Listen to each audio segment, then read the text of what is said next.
और देवियों,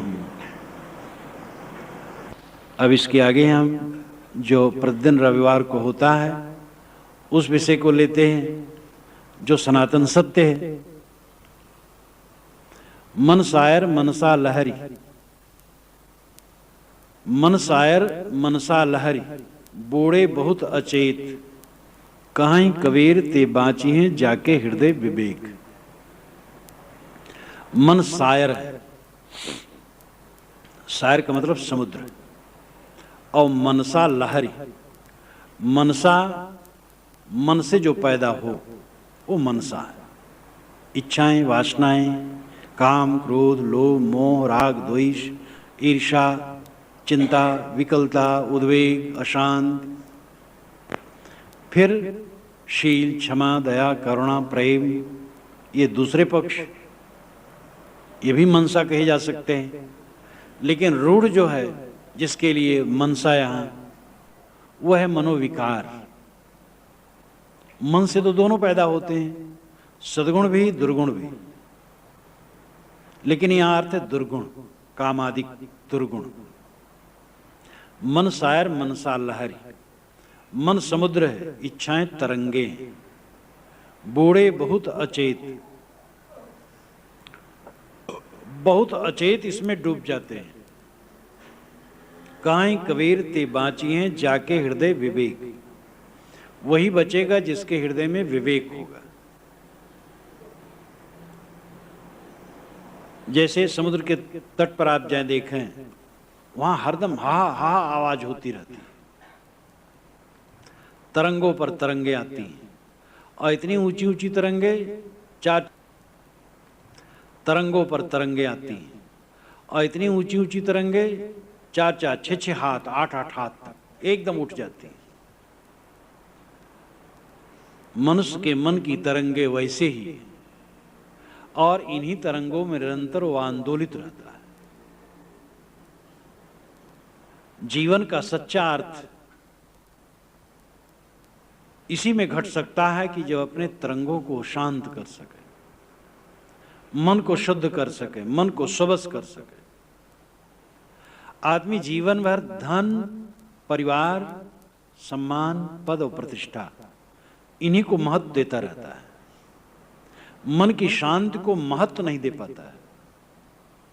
जबकि जीवन का असली हिस्सा वही है। बहुत धन है, मन में शांति नहीं है तो धन क्या करेगा? धन तो उतना चाहिए कि पेट भर जाए। हजरत मोहम्मद ने तो यहां तक कहा है कि सूखी रोटी और पानी पर तुम्हारा अधिकार है और कुछ नहीं।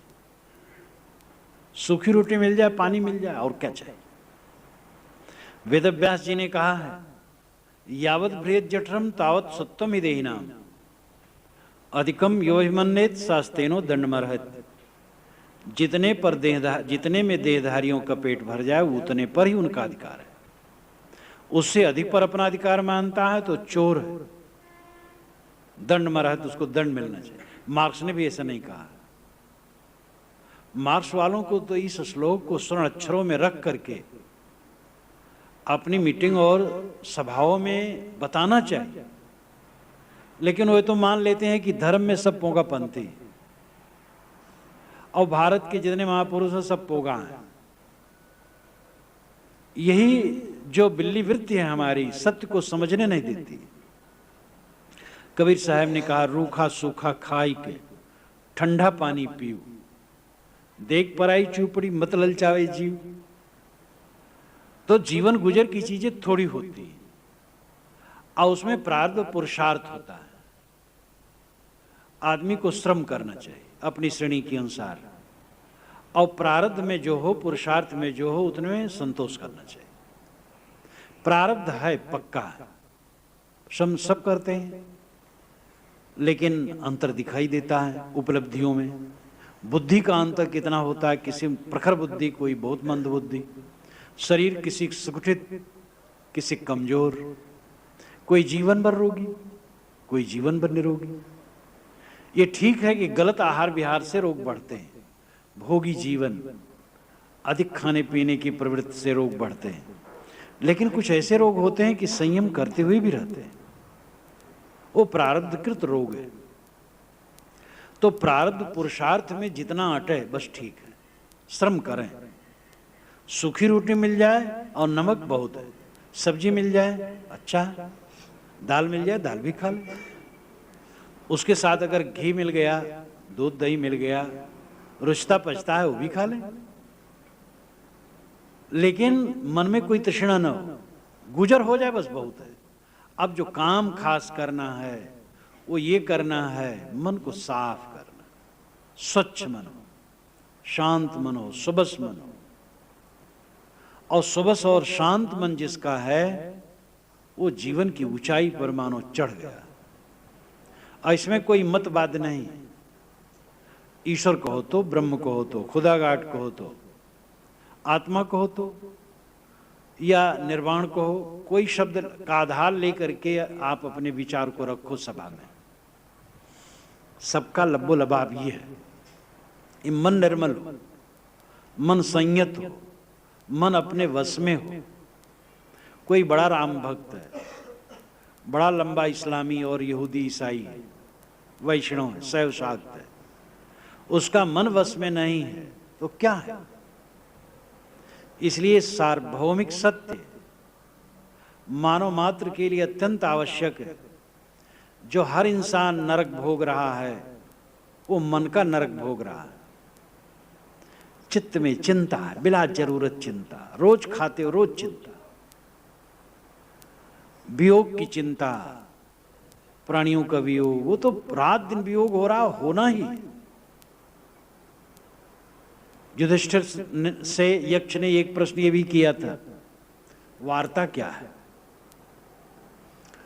तो युधिष्ठिर ने उत्तर दिया था, अस्मिन् महामोहमय कटाहे सूर्याग्निना रात्र दिवेंधनेना मां सर्तुदर्वी परिघट्टनेना भूतानि कालः पचतीति वार्ता। महामोहमय कटाहे, अस्मिन् महामोहमय कटाहे, ये जो महामोह का कड़ा है उसमें सब प्राणी पड़े हुए हैं। मोह जो महामोह हमारे मन में ही मानो महाकटाह है, कड़ा है, जिसमें तेल डाल करके कोई सब्जी कोई चीज भुनी जाती है, तो महामोह कटा है और सब प्राणी उसमें पड़े हैं। सूर्य आग्नेना, सूरज की आग लगी हुई है, रात्र दिवेंधनेना, रात्रि और दिन का उसमें ईंधन लगा हुआ है। मासर तो दरवी, मास और ऋतु ये दरवी है, करछुली, जिससे काल उलट पलट करके परिघट्टनेना, घट का अर्थ ही होता घट, उलटना पलटना, इकट्ठा करना, रगड़ना, झुलसना। सब्जी हम जब कढ़ाई में रखते हैं तो करछुली से उसको समेटते हैं, उलटते हैं, पलटते हैं, भूनते हैं। परिघट्टनेना, मासर तो दरवी परिघट्टनेना, मास और ऋतु की करछुली से काल सबको उलट पलट करके, भूतानि काला पचतीति, पच का मतलब है भुनना, पकाना, इसलिए पाचन शक्ति शब्द बना। पचतीति वार्ता, यही वार्ता है। वार्ता क्या है पूछा था, युधिष्ठिर ने कहा था वार्ता यही है। वार्ता का अर्थ होता बातचीत और वार्ता का अर्थ होता व्यवसाय। इसीलिए कौटिल्य अर्थशास्त्र में अन्वित्रयी, वार्ता और दंड, ये चार विद्याएं कही गई। अन्वीक्षकी, सांख्य, योग और लोकायत। त्रयी ऋग्यजु साम वैदिक कर्मकांड, वार्ता व्यापार इत्यादि, और दंड राजनीति। तो वार्ता का अर्थ है व्यापार और वार्ता का अर्थ है बातचीत। काल का यही व्यापार है। महामोह के कड़ाह में सब जीव पड़े हैं, सूरज की आग लगी है, रात दिन के ईंधन जल रहे हैं, मांस और ऋतु की करछुली से यह काल सभी प्राणियों को उलट पलट करके भून रहा है। यही वार्ता है, यही उसका व्यवसाय है। जहां रात दिन शरीर सबका पक रहा है, आगे पीछे छीड़ होना है, उसके लिए चिंता करने की क्या जरूरत है। मन छीड़ करो, मन के विकारों को छीड़ करो, मन के विकारों को ज्ञान की कड़ाह में डाल करके भूनो, मन का विकार जिसका भुन गया, मन जिसका निर्मल हो गया, मन जिसका शीतल हो गया, वो यही स्वर्ग पा गया। मन शायर मनसा लहरी बूढ़े बहुत अचेत, मन समुद्र और इच्छाओं के तरंगों में बहुत अचेत डूब जाते हैं।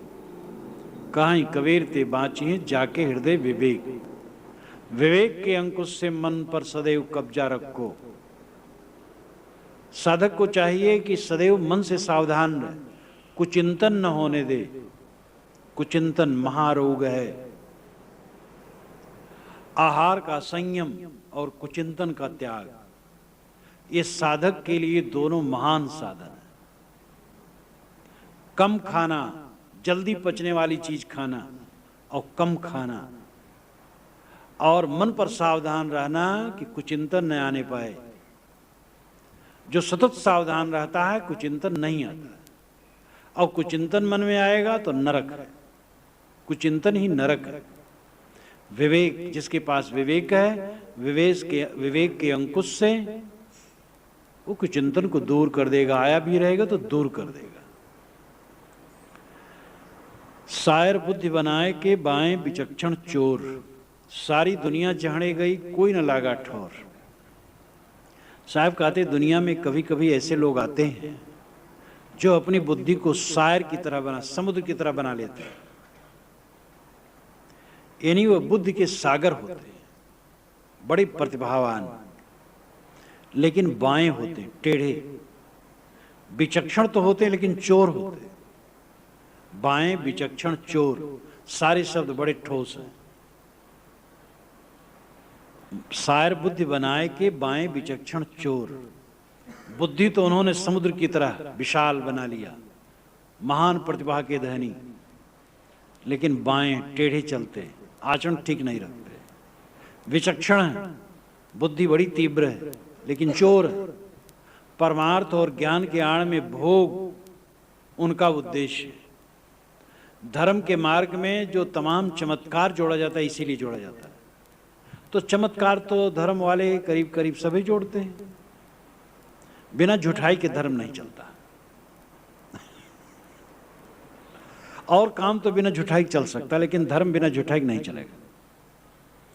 उसमें कुछ अलौकिकता और चमत्कार की जरूरत है। बिना अलौकिकता और चमत्कार के धर्म चल ही नहीं सकता। यह मान्यता है। धर्म वास्तव में सत्य है, झूठाई होनी नहीं चाहिए। लेकिन दुर्भाग्य, जो सत्य का प्रतिपादक है और सत्य का उद्घाटक है, वह धर्म असत्य में इतना डूबा है। चमत्कार और अलौकिकता ये पूरा का पूरा झूठ है, चाहे वो किसी के नाम में लगाया गया हो। बड़े से बड़े चमत्कार लगाया तो झूठा है, अलौकिकता झूठी है। और ये करीब करीब सभी मजहब वाले लगाते रहते हैं, कोई बचता है। लेकिन कुछ जो घाघ होते हैं, जिनके लिए साहब यहां कह रहे हैं, वो बड़े घाघ होते हैं, और वो इनकी प्रतिभा इतनी विशाल होती है। वह असत्य को जब सिद्ध करते हैं तो लगता है सत्य, ऐसी उनकी सूक्ष्म बुद्धि होती है। साहब कहते सारी दुनिया जहड़ गई कोई न लगा ठौर। ऐसे लोगों के चक्कर में पड़ करके सारी दुनिया जहड़ गई, खराब हो गई, ठगा गई, कोई ठौर में न लगा। धर्म के क्षेत्र में ऐसे कितने गुरु हैं जो भोग में योग बताते हैं।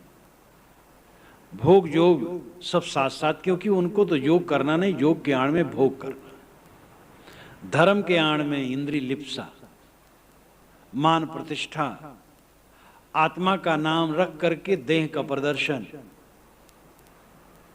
यह दुर्भाग्यपूर्ण है। और ऐसे लोग आज ही नहीं होते हैं, सदा से होते आए। कबीर साहब ने ऐसा देखा है, अनुभव किया है, तब ये साखी कही है। शायर बुद्धि बनाए के बाएं विचक्षण चोर, सारी दुनिया जहड़े गई कोई न लागा ठौर। मानुस होय के न मुआ, मुआ सु डांगर ढोर, एको जीव ठोर नहीं लगा भया सुहाती घोर। आदमी मनुष्य देह तो धरा, लेकिन मानुस होके न मरा। डांगर ढोर होके मरा, मुआ सो डांगर ढोर, डांगर ढोर पश होकर के मरा। जिंदगी भर इंद्री भोग समझा, काम करना, पेट भरना, बच्चा पैदा करना, ये 3 काम पशु करते, 3 काम मनुष्य करते। बहुत पढ़े लिखे लोग, बड़े ऊंचे ऊंचे पदों पर रहने वाले लोग, ये 3 काम से ज्यादा नहीं कर पाते। अब उसमें ड्यूटी तो काम करते हो, कहते हम सेवा करते, बड़ा बढ़िया है, सेवा तो कर ही रहे हैं। आपकी गर्जन होती, सेवा ववा न करते, तनख्वाह के लिए काम करते हैं तो। लेकिन इससे और ऊपर की बात सोचते ही नहीं। मेहनत, पेट भरना, पैदा करना, उनको पालना, यह काम पशु भी करता है, मनुष्य भी करता है। तो सारे तुम क्या विशेषता की? मनुष्य की विशेषता उसमें विवेक का उदय होना, और विवेक जिसमें उदय होगा वो आत्म विजयी होगा। आत्म विजय के समान दुनिया में कोई उपलब्धि नहीं है। अपने मन पर, अपनी इंद्रियों पर, अपने देह पर विजय प्राप्त कर लेना, ये दुनिया में सबसे बड़ी विजय है और जीवन का उच्चतम उत्कर्ष है, और ये विवेक का फल है। और यह नहीं हुआ तो मनुष्य क्या हो? पशु और मनुष्य में कोई फर्क नहीं है।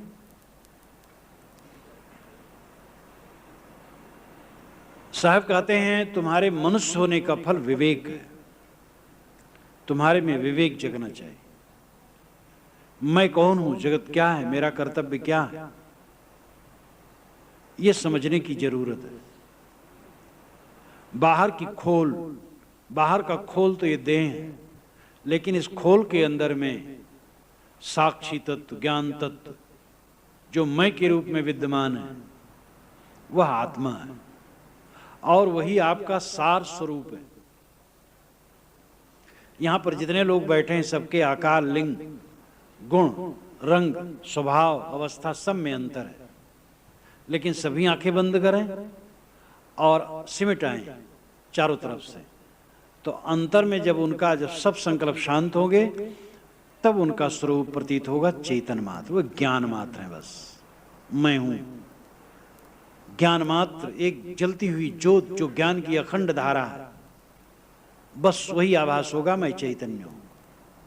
वो देह और नाम रूप ये सब माइक है और वहीं पर एकता आती है, वही हमारा असली स्वरूप है। महाराज कृष्ण को घोरांगरस ने उपदेश देते हुए यही बताया था, अंत वेलायाम एतत्रयम प्रतिपद्येत अष्टमस अच्युतमस प्राण संस्तमस। अंतिम वेला के लिए अय कृष्ण मैं तेरे को 3 उपदेश देता हूं, इसका प्रतिपादन करना। अष्टम अस, मैं अक्षय, अच्युतमस मैं एक रस, च्युत नहीं होता हूं, गिरता नहीं, एक रस, और प्राण संस्तमस प्राण से भी सूक्ष्म, जो आपका स्वरूप है अत्यंत सूक्ष्म ज्ञान मात्र। कबीर साहब ने कहा हल्का गरुआ जाए न तौली, उसको हल्का गरुआ नहीं कर सकते हो, बस सत्ता मात्र है, वो आपका होना है, वही जो आप हैं वही है, अपने आप का बोध नहीं है। वो मनुष्य कहां है? देह को सत माने बैठा है, हरदम भयभीत, मर न जाऊं, मर न जाऊं, मर न जाऊं। और इस धारणा में जो स्थित जिसकी हो जाती है, क्या मरे? मरना था सो मर गया, आपको मरने जाए। साहब ने कहा मरना मरना क्या करे, मेरी मरी बलाए, मरना था सो मर गया, आपको मरने जाए। देहाभिमान मर गया, अब कौन मरने जाए? देहाभिमान के मर जाने पर फिर मरना नहीं रहता। मुआ सो डांगर ढोर, साहब कहते डांगर ढोर मरते, मनुष्य नहीं मरता। मनुष्य है जो विवेकी है, मनुष्य है जो अंतर्मुख है, मनुष्य जो अपनी आत्मा को पा गया है और आत्म विश्राम पा गया, वो मरता कहाँ? तो अमर है। पशु मरते हैं सब, जो मानता है देह मैं देह हूं वो पशु, वही मरता है। जो आत्मा माना मैं आत्मा हूं वो क्यों मरेगा? राम मरे तो हम हूं मर गए। कबीर साहब कहते राम मरे तो हम भी मर जाएंगे, और राम नहीं मरेंगे तो हम कैसे मरेंगे? क्योंकि राम और हम दो नहीं। तो मानुष होए के नामुआ मुआ सो डांगर ढोर, एको जीव ठोर नहीं लागा भया सो हाथी घोर। साहब कहते ऐसे में एक जीव भी ठौर न लगे। ठौर का मतलब ठिकाना, जगह। कोई आदमी मेहनत कहीं करता हो, फुटपाथ पर पका के खा लेता हो, फुटपाथ पर सो जाता हो, इधर उधर भटकता हो, कहीं जगह न हो रहने, इतने में एक पक्का पोख्ता मकान उसको दे दिया जाए, रजिस्ट्री उसके नाम कर दिया जाए, आप कल्पना करें उसका आनंद सीमातीत होगा। ऐसे भटकते हुए आदमी को अस्थायी निवास मिल गया। ठौर, अपनी ठौर करनी चाहिए, हमें जगह बनाना चाहिए, मकान बनाना चाहिए। हमारा मकान स्वरूप स्थित है, आत्म स्थित है। और इसीलिए मैं आपसे निवेदन किया करता हूं कि प्रतिदिन आप घंटा 2 घंटा के लिए उस भवन में जाते रहिए, समाधि के भवन में अभ्यास कीजिए, ध्यानाभ्यास कीजिए, मन को समेट लीजिए और अपने आप में लीन होने का अभ्यास कीजिए। वो आपका सच्चा भवन है, आत्म स्थित, स्वरूप स्थित समाधि सच्चा भवन है। चश्म बंदो गोश बंदो लब्बी बंद, गर नबीनी सर्रे हक बरमन बखन। रूमी साहब कहते हैं आंखें बंद कर लो, कानों को बंद कर लो, ओठों को बंद कर लो, इतने पर सत्य के दर्शन न हो तो मेरा मजाक उड़ाना। यत्र नानद पश्यत नानद श्रोत नानद विजानात सबूमा, ये सनत कुमार कहते हैं। जब दूसरे को नहीं देखता, दूसरे को नहीं सुनता, दूसरे को नहीं जानता, ये भूमा की स्थिति है। देखना सुनना जानना छोड़ो, पहले जान समझ लो सब ठीक से, फिर एक समय ऐसा आए कि सब जानना भूल जाओ, सब कुछ भूल जाओ, अपने आप रह जाओ। तो जो अपना ठौर है, अपनी जगह है, आत्म स्थित है, हमारा सब छूटेगा। आत्मा से आत्मा कभी नहीं छूटता है। स्वयं से स्वयं छूटने का मुझे कभी अनुभव नहीं हुआ। कम से कम जीवन में, इस जीवन के पहले क्या था मुझे कुछ पता नहीं, जीवन के बाद क्या होगा इसका भी अनुभव नहीं, पता नहीं। लेकिन इस जीवन में मुझे याद है, और करीब करीब 5-6 वर्ष की उम्र से ही बातें याद हैं कि जो मैं तब था वही अब हूँ, कल जो था वही हूँ, 10 वर्ष के पहले था वही हूँ। तो मेरा अपना परिवर्तन नहीं दिखता, दृश्यों का परिवर्तन दिखता है, चीजें मिलती हैं छूटती हैं, लेकिन मैं से मैं नहीं छूटता। ये आत्मा अपने से कभी नहीं छूटती, और इसी को आप कह सकते परमात्मा आपसे कभी नहीं छूटता है, वो आत्मा ही परमात्मा है। तो जब अपने आप में साधक आ जाता है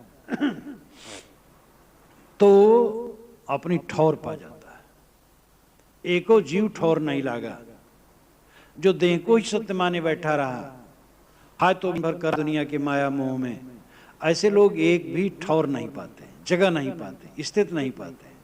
भया सो हाथी घोड़, हाथी घोड़े फिर होते वो भी जा करके, फिर हाथी घोड़ी बनेंगे, हाथी घोड़े समान शरीर बना, जीवन बनाए, खाना पीना भोगना बस इसी में रहे, तो फिर वही जा करके नदे, विवेक हो जाए, मनुष्य हो जाए आदमी। जीवन मुक्त को साहेब मनुष्य कहते हैं, ये उनकी विशेषता है। पूर्ण जीवन मुक्त को मनुष्य कहते हैं, और जीवन मुक्त के लिए और कोई शब्द की जरूरत नहीं, मनुष्य काफी है। मनुष्य हुआ और जीवन मुक्त हो, मनुष्य हुआ नहीं विवेकी हुआ, और विवेकी हुआ आत्मस्थ हुआ, हो आत्मलीन हुआ, बस वही महामनुष्य। मानुष तय बड़ पापिया, अक्षर गुरु न मान, बार बार बन कुकुही गर्भ धरे हो ध्यान। मानुष तय बड़ पापिया, अब मनुष्य समूह को साहब उल्टा पलटा कहते हैं, अरे मनुष्य तो बड़ा पापी है। मानुष तय बड़ पापिया, क्यों पापी है?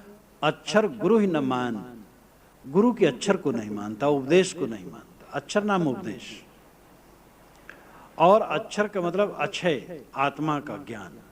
क्षर और अक्षर दो वस्तुएं दुनिया में, जितना कार्य है वो क्षर है, और जो मूल पदार्थ है वो अक्षर है। जड़ और चेतन दोनों मूल हैं। मूले मूला भावाद मूल ममूलम।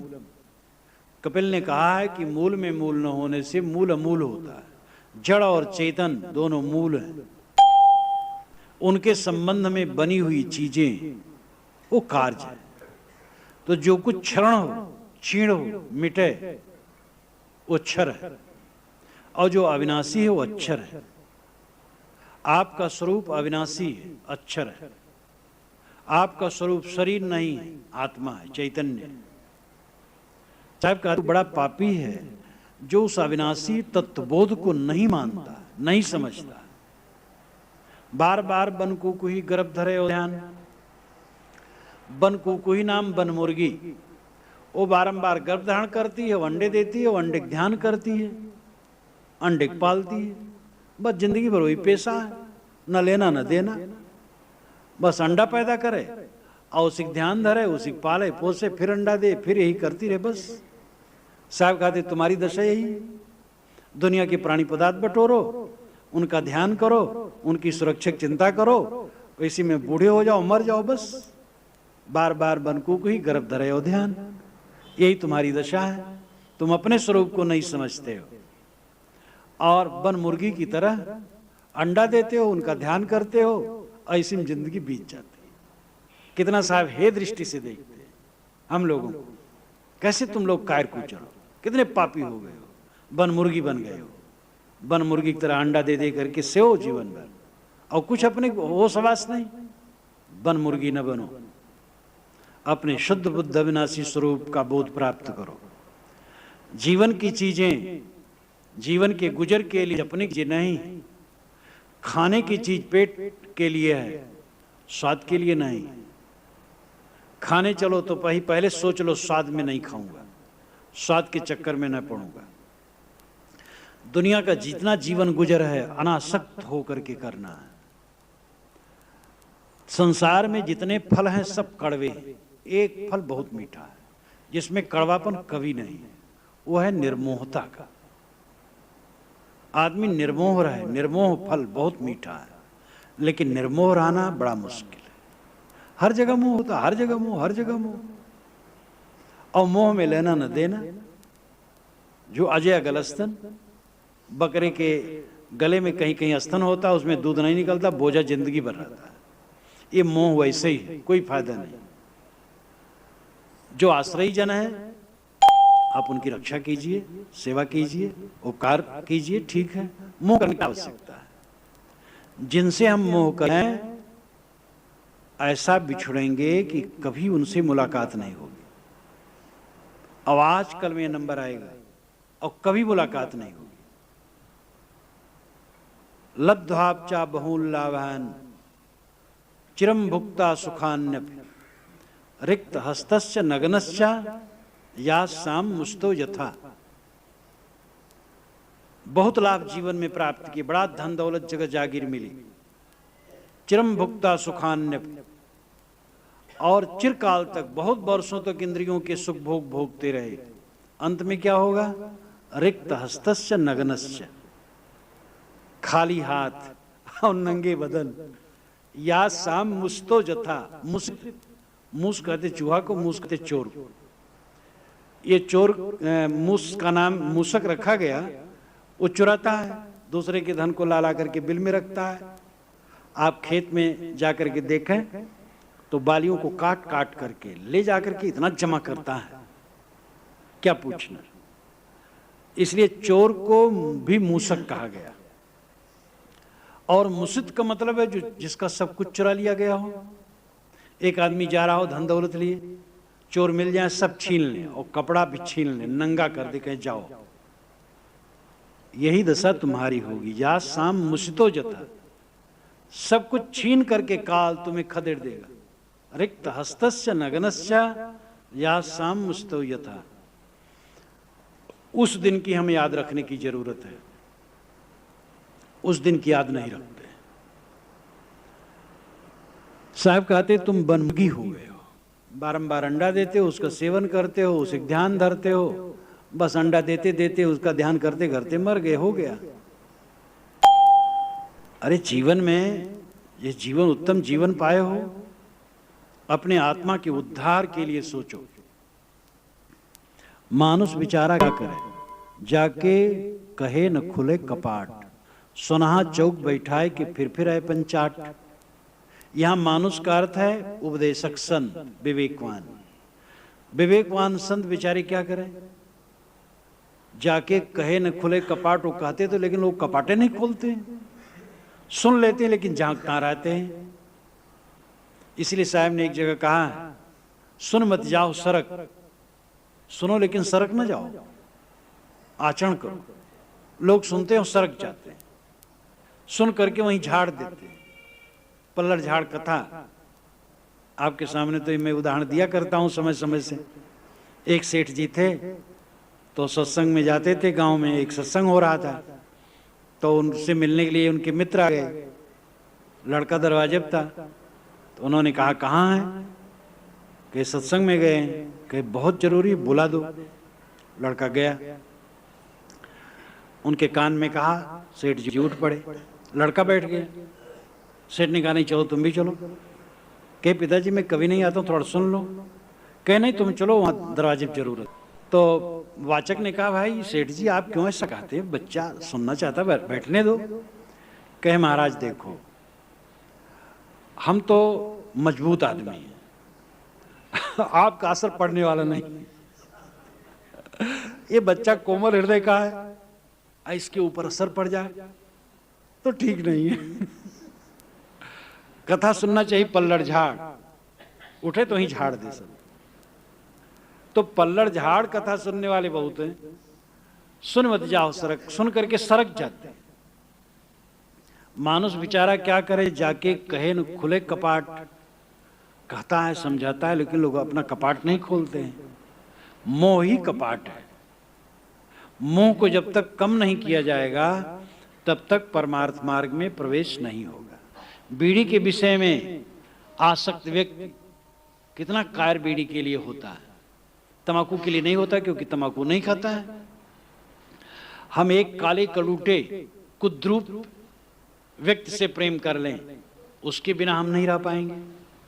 एक दूसरा है, सुंदर है, गोरा है, चिट्टा है, लेकिन उससे मन नहीं लगा तो कुछ फर्क नहीं पड़ेगा। ये मन जहां चिपक जाता है वहीं फोड़ा बनता है। आसक्ति ही भवव्याधि, और आसक्ति को कोई जीते बिना परमार्थ मार्ग में प्रवेश नहीं पा सकता है। तो विवेकवान कहते तो हैं, लेकिन लोग अपना कपाट नहीं खोलते हैं।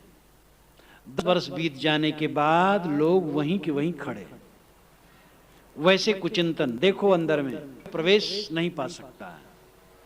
तो विवेकवान कहते तो हैं, लेकिन लोग अपना कपाट नहीं खोलते हैं। 10 वर्ष बीत जाने के बाद लोग वहीं के वहीं खड़े। वैसे कुचिंतन देखो अंदर में 10 वर्ष हो गए सत्संग साधना करते, अगर वैसे कुचिंतन मन में आते हैं तो प्रगति कहां हुई। वही मनोविकार है, वही वाणी का संयम है, वही आहार विहार का संयम है, वही चंचलता, वही वैमनस्य, वही तनाव, वही बैर विरोध, वही झगड़ा लड़ाई, वही तू मैं। तो क्या मतलब? प्रतिदिन हमारे जीवन में आध्यात्मिक विकास की पहचान यह है कि विकार घटते जाए। काम की वासना 2 वर्ष के पूर्व जितनी थी वैसी वासना आज न हो। साल भर के पूर्व जो उद्वेग था वैसा आज न हो। 6 महीने के पूर्व था वैसा आज न हो। निरंतर कामोद्वेग, क्रोधोद्वेग, लोभोद्वेग, सारे उद्वेग घटते जाएं, विकार घटते जाएं। उद्वेग, क्रोधोद्वेग, लोभोद्वेग, सारे उद्वेग घटते जाएं, विकार घटते जाएं, दोष घटते जाएं, सद्गुण बढ़ते जाएं। ये साधना की पहचान है। बहुत दिन बीत गए, जहां के तहां खड़े हैं, तो क्या मतलब? साहब कहते सुनहा चौक बैठाए कि फिर ऐपन चाट। सुनहा स्वान एक वेदी बनाई गई, वहां आयपन से चौक पूरा गया। आयपन हल्दी चावल पीस करके मांगलिक द्रव्य आयपन है, तो आयपन से पूरा गया और वहां एक कुत्ता बैठा दिया गया, तो बारंबार वो चाट लेता है, चाट चाट करके कुल शुद्ध करता और खराब कर देता है। साहब कहते तुम्हारा हृदय चौक है और उसमें गंदे मन को बैठा रखे वो फिर चाटता रहता है। फिर ऐपन चाट। सोना चौक बैठाए कि फिर ऐपन चाट। गंदी गंदी आदत, बीड़ी की आदत, सिगरेट की आदत, तंबाकू की आदत, सुगनी की आदत, खैनी की आदत, पान की आदत, चाय की आदत। चाय पर तो ज़्यादा मैं नहीं कहता हूँ, क्योंकि भाई स्वागत का सस्ता साधन है। कोई एक कप चाय दे दिए, अब 2 पीस मिठाई लाओ तो बहुत महंगा है, और एक गिलास दूध तो आज के ज़माने में कहाँ मिलेगा। लेकिन चाय की आदि न हो, दिन भर में 2 कप चाय पी ले बस, ज़्यादा न पिए। ये गलत चीज़ है, नुकसान करती। जो पीते खाते वही बताते हैं, मैंने तो कभी पिया ही नहीं, और हम लोगों में ये चलता ही नहीं। साधुओं में चाय कभी नहीं चलता। तो जहां हम अपने मन को बांधे, बस वो आदत कुतिया हमारे दिल में बैठ जाएगी, फिर ऐपन चाटा करें। जो कुछ ऐपन हम लगाएं, ऐपन नाम मांगलिक द्रव्य, मांगलिक द्रव्य से चौक पूरा जाता है, उसको ऐपन कहते हैं। यानी अच्छे गुण, अच्छे विचार, जो कुछ हम संग्रह करेंगे, ये गंदी आदत रूपी कुतिया बैठी है हृदय में, वो चाटती रहेगी, चाटती रहेगी, चाटती रहेगी, तुम्हारा सब बेकार हो जाएगा। काशी में एक वेदांत सम्मेलन हुआ करता था, 8-10 बुजुर्ग बैठा करते थे। मैं वहाँ घूमने जाता था रोज पार्क में, मुझे भी जबरदस्ती कभी कभी बैठा ले, तो खूब ब्रह्म ज्ञान इतना चले कि तीनों काल में जगत नहीं है। वो जो वेदांती कहें गृहस्थ रहे, लेकिन हिंदी में बड़ा सुंदर वेदांत कहें। अविवेकी आदमी कहता है देहरादून एक्सप्रेस आती है, बनारस होकर के दिल्ली कलकत्ता जाती है, न देहरादून है, न बनारस है, न कलकत्ता है। जगत तीनों काल में है ही नहीं, केवल एक ब्रह्म की सत्ता है। और एक दूसरे वेदांती रहे, डिप्टी कलेक्टर रिटायर्ड रहे, वो भी एकदम झूमे, कहें मैं ब्रह्म हूं। एक दिन वो पार्क में बैठे थे, शाम के टाइम में घूमने गया तो सिगरेट पी रहे थे, तो जब मुझे देखे तो पीछे करके डाल दिए। मैंने कहा कहिए भाई क्या मामला है। शर्मा के बेचारे। मैंने कहा इसका तो सुधार करना चाहिए कि महाराज हमारे वेदांती जी तो ब्रह्म का ज्ञान कहते हैं और ये सब पर ध्यान नहीं देते। हमके बहुत बढ़िया बात है। तो आचरण नहीं सुधरेगा तो ब्रह्म ज्ञान क्या करेगा। आचरण की पवित्रता सबसे बड़ी चीज है। निरर्थक चीजों का कभी सेवन नहीं होना चाहिए। कोई नशा का सेवन कभी न करे, कोई गंदी आदत न बनाए, पवित्र आचरण हो। पवित्र आचरण से ही तब आत्मविवेक उत्पन्न होगा। खेत को गोद जोड़ करके जब उसके कांटे कंकड़ सब चीज निकाल दी जाएंगे, तब उसमें खाद डालने से, बीज डालने से तब फसल होगी। इसलिए जीवन को निर्मल बनाने की आवश्यकता है। तो साहब कहते सुनहा चौक बैठा है कि फिर आए पंचाट। गंदी आदत रूपी कुतिया को दिल में बैठा दिए और मांगलिक द्रव्य को चाटती रहती है। सब जितना सद्गुण तुम संचय करो वो चाटती जाती है, तो इससे काम न बनेगा। मानुष बेचारा क्या करे, जाके शून्य शरीर जो जो झांक न उपजे तो कहा पुकार कबीर।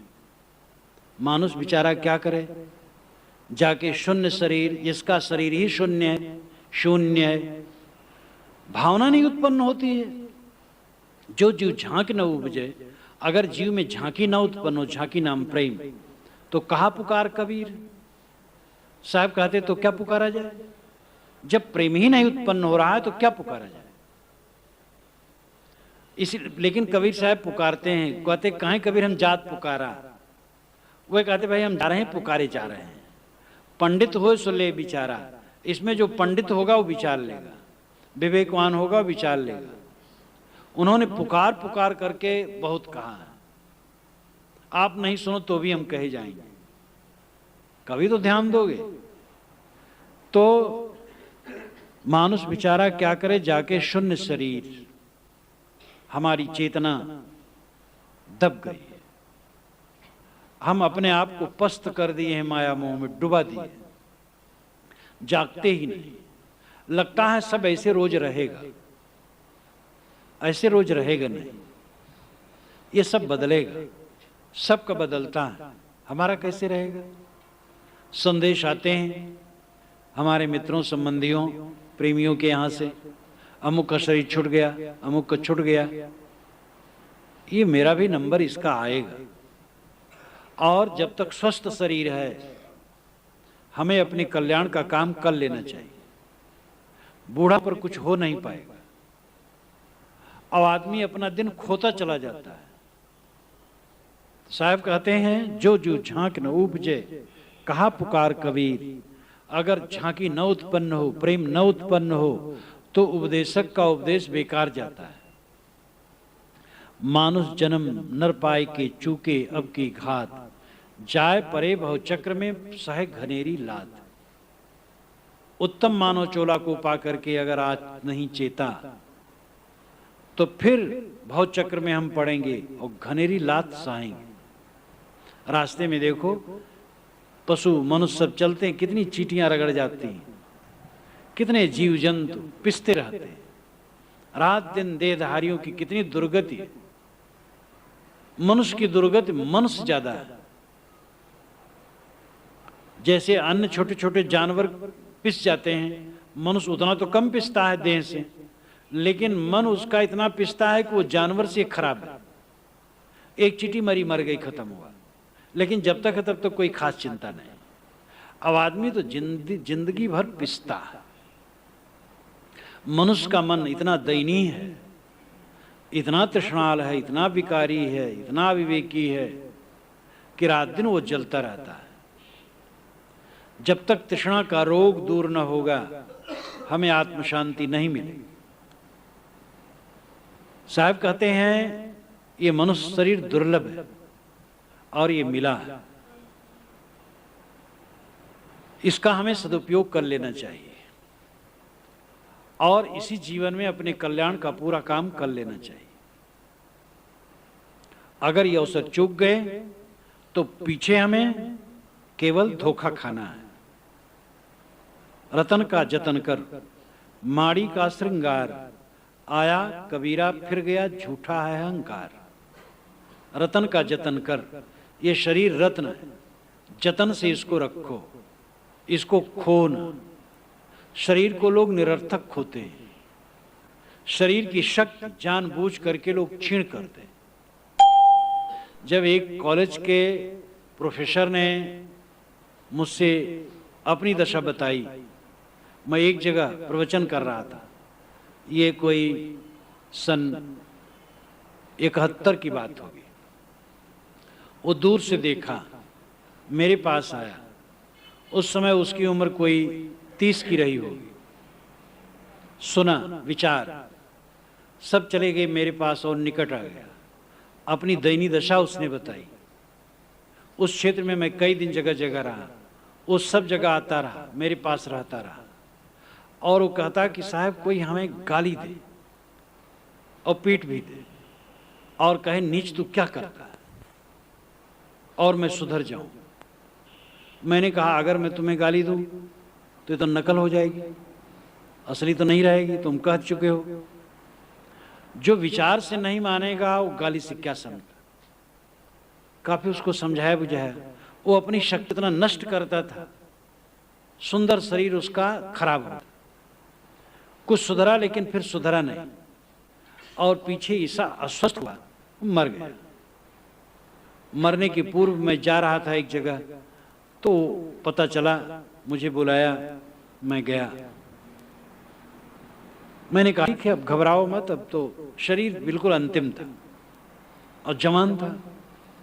तो ऐसे तो बहुत कम होते हैं इतना कर डालें, लेकिन अपनी शक्ति स्वयं छीन करने वाले उसने बताया, जो रोंगटे हमारे खड़े हो गए कि इस प्रकार युवकों में और लड़कों में आदत है। कितना घोर पतन है।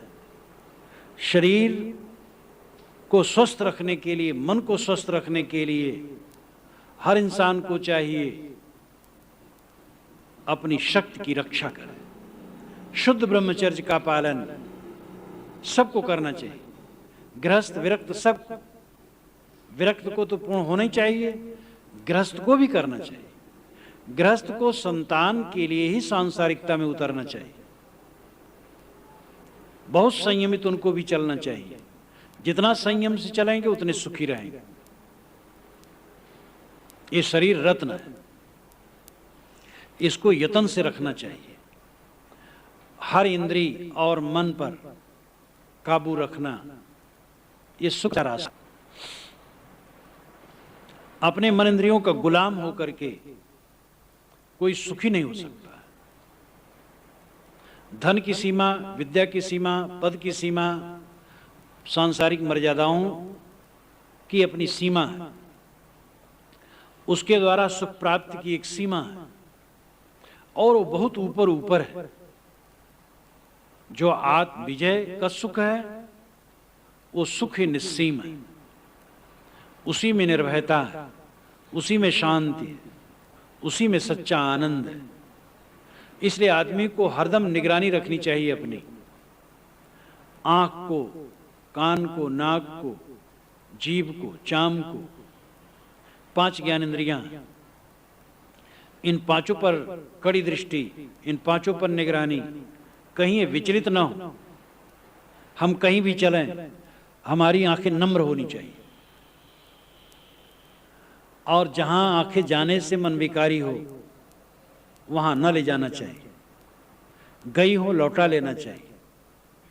ऐसे शब्द न बोलना चाहिए जिससे मन विकारी हो, ऐसे शब्द न सुनना चाहिए जिससे मन विकारी हो, ऐसी चीज न खानी चाहिए जिससे मन विकारी हो, ऐसा स्पर्श न करना चाहिए जिससे मन विकारी हो। मन को सुरक्षित रखने के लिए 5 ज्ञानेंद्रियों को सुरक्षित रखना बहुत जरूरी है। जो 5 ज्ञानेंद्रियों को लंपट रखेगा वो मन को वश में नहीं कर सकता है। संयम करे जो 5 को, परे संयम करे जो 4 को, परे न पंचम फंद।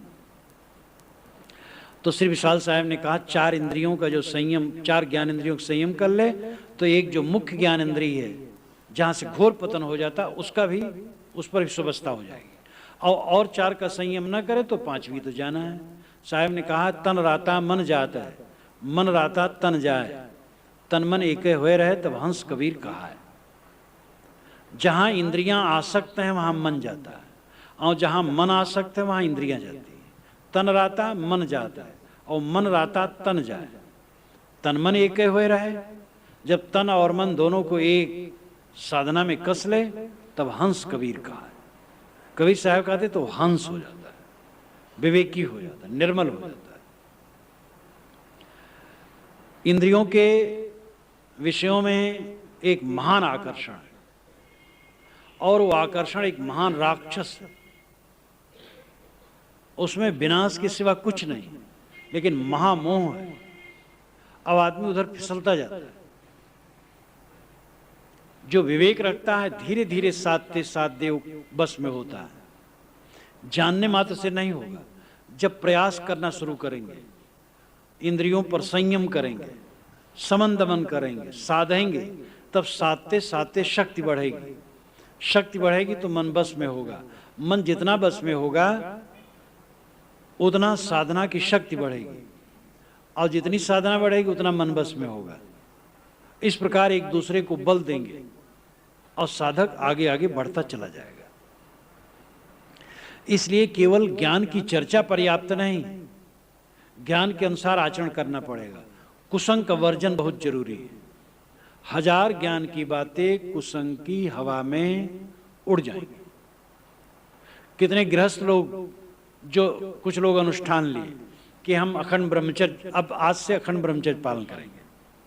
तो मैंने कहा ठीक है, किसी से न कहा ना पालन करो। कहे नहीं साहब तो सबको बता देना है। हम कहे सबको न बताओ, अपना पालन करो बस। ओ इतरा करके सबको बता दिए। नहीं संभल पाए तो इतने लज्जित हुए, सत्संग में आना छोड़ दिए।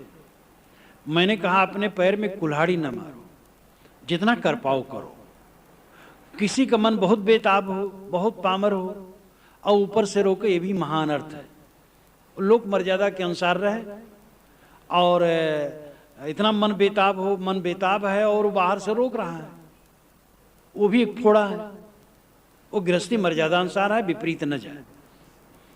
लेकिन विवेक द्वारा धीरे धीरे संयम में अपने आप को करना जरूरी है।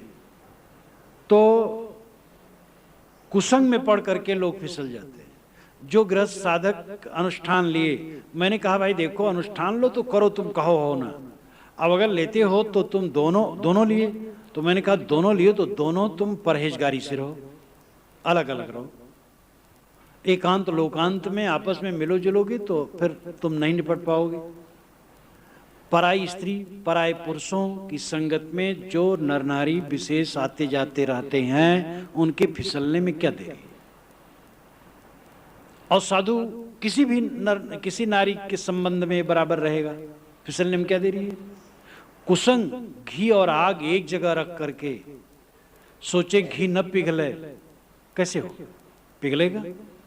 इसलिए घी आग अलग अलग रखने की जरूरत है।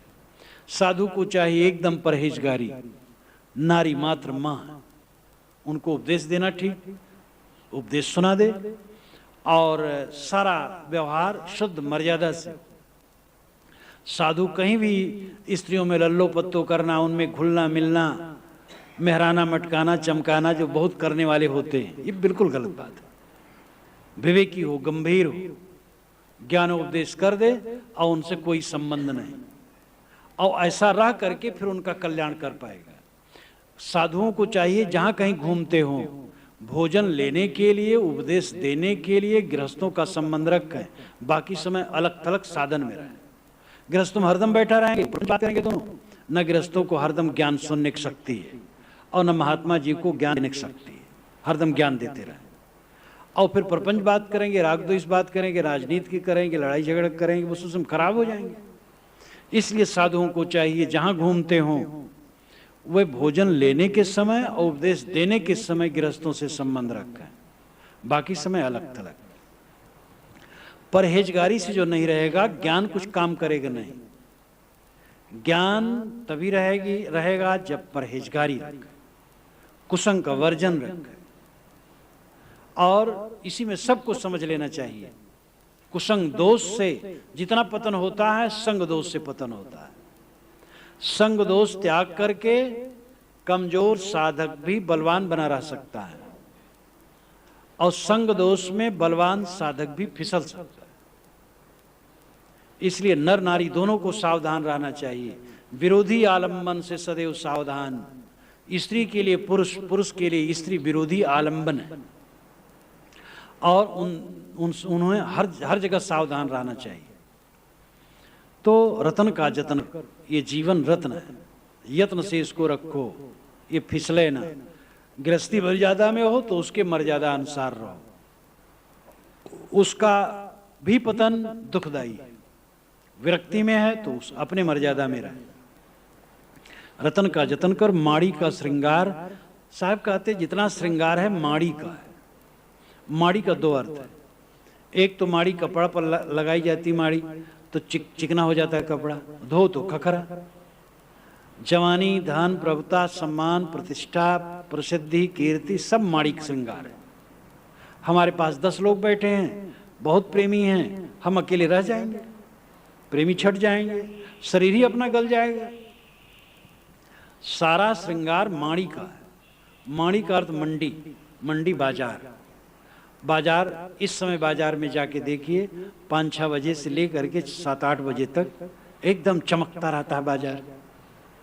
11 बजे 12 बजे वहां जाइए, भय लगेगा। सुबह भी जाइए तो कहीं कौवा उधर दाना बीन रहा होगा, कहीं कुत्ता उधर घूम रहा होगा, भिन भिनाता होगा, सुबह भी अच्छा नहीं लगता है। माड़ी का श्रृंगार, सारा श्रृंगार माड़ी का, जिसमें तुम चिपक रहे हो वो चमक दमक क्षणिक। आया कबीरा फिर गया, झूठा है अहंकार। साहब कहते कितने जीव आए और गए, यहाँ का अहंकार करना झूठा है। बड़े बड़े लोग हुए, कितने मुफलिस हो गए, कितने तमंगर हो गए, खाक में जब मिल गए दोनों बराबर हो गए। बड़े बड़े अभिमानी लोग आए जो समझते थे हम जानिए ये खाएंगे बहुत जिमी बहुमाल, ज्यों का त्यों ही रह गया, पकड़ ले गया काल। बड़े बड़े रजवाड़ों को और रियासतदारों को देख करके साहब ने कहा था कि हम तो समझते थे बहुत जमीन माल खा जाएंगे, लेकिन सब जहां तहां पड़ा रह गया और काल इनको पकड़ ले गया। सातों शब्द जो बाजते, घर घर होते राग, ते मंदिर खाली पड़े बैठन लागे काग। सारे गामा पाधानी, कमरे कमरे में राग रागनी चल रही थी और उल्लास और तरंग चल रही थी। लेकिन वह भवन, वह किला खाली हो गया, कौवा बैठ रहे, कोई वहां नहीं है। जा करके लाल किला दिल्ली देखो, आगरे किला देखो, फतेहपुर सीकरी देखो, और कितने कितने तो ऐसे भूमसात हैं कि वो पता नहीं चलता है किसका किला रहा होगा। तो एक दिन ऐसा आता है और उसको कोई टाल नहीं सकता है। साहब कहते हैं, आया कबीरा फिर गया झूठा है अहंकार। बड़े बड़े सूरवीर अहंकारी आए और लौट गए, इसलिए यहाँ का अहंकार करना गलत है। अहंकार छोड़ो और रतन का जतन करो। ये जीवन रत्न है और इसको जतन से रखो, खो मत, खराब न करो। वैसे शरीर का क्षीण होना कोई अर्थ नहीं, अवस्था के अनुसार क्षीण होगा, क्षीण हो, लेकिन विकारों में इसको क्षीण न किया जाए। स्वस्थ चित्त से जीवन बिताया जाए, पवित्र मन से जीवन बिताया जाए। जीवन की अंतिम ऊंचाई है निर्भयता। जीवन में जिसके निर्भयता फलती है और पूरी निर्भयता फल गई, वो जीवन का सुख पाया, जीवन का रस पाया। शरीर छूटने का भय नहीं, मित्रों के छूटने का भय नहीं, रोग लगने का भय नहीं, अपमान का भय नहीं, पतन का भय नहीं कि हमारा धन घट जाएगा तो ये हो जाएगा, वो हो जाएगा। ये किसी प्रकार का भय नहीं। भय अगर केवल है तो आध्यात्मिक पतन का भय, वो न हो जाए। लेकिन वो इतना स्वस्थ हो जाता है कि उसका भी भय नहीं रहता। तो जो सांसारिक भय लगे हुए हैं, वियोग का भय, वो सारा भय खत्म हो जाना जीवन की पूरी ऊंचाई है। और बिना विकारों के छुटे निर्भयता पूरी नहीं आ सकती। जब ये मानव जीवन रूपी रत्न का हम जतन करेंगे, तब हमारा जीवन पूर्ण निर्भय होगा। गृहस्थ, विरक्त, स्त्री, पुरुष अपनी अपनी योग्यता और श्रेणी और शक्ति के अनुसार साधना में लगे रहे। सबकी श्रेणियां अलग हैं, योग्यताएं अलग हैं, सबकी एक योग्यता नहीं है, लेकिन अपनी योग्यता के अनुसार सब आगे चलते रहें। एक सड़क का लेवल बराबर है और सब उस पर चल रहे हैं, कोई आगे है, कोई पीछे है। इसी प्रकार कोई तीव्र साधक है, कोई मंद साधक है, कोई बहुत मंद है, कोई अभी श्रोता है, कोई सुन नहीं पा रहा है, लेकिन सब उस पथ के पथिक है। सब चलते रहेंगे तो निश्चित है अपने गंतव्य को पाएंगे। निष्ठा पूर्वक चलना चाहिए और वो गंतव्य यही है, मंजिल यही है। हमारे जीवन में पवित्रता, निर्मलता, स्वस्थचित्त होना, जीवन में पूरी निर्भयता फलना, और ये सब तभी संभव है जब रतन को जतन से रखें। तो अंतिम साखी है साहब की बड़ी महत्वपूर्ण है। रतन का जतन कर, माड़ी का श्रृंगार, आया कबीरा फिर गया झूठा है अहंकार।